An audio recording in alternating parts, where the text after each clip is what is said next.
We're living in two separate economies, and the middle and lower class economy are getting demolished, they're getting crushed, they need liquidity, they need help. We shouldn't look at America as this one big economy anymore.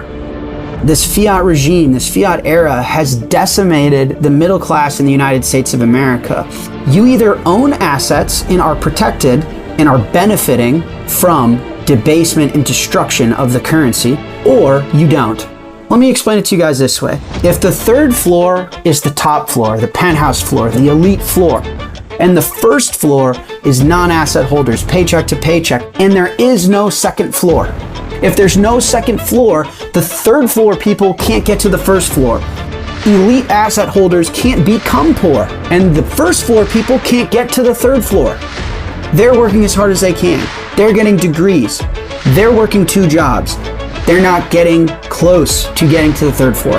That's a very destructive society. That's a pain society. That's 2 different economies. Before Bitcoin, none of us on the first floor could own anything that the third floor owned. Now we get Bitcoin. No one can dilute our share in the 21 million. Fuck that.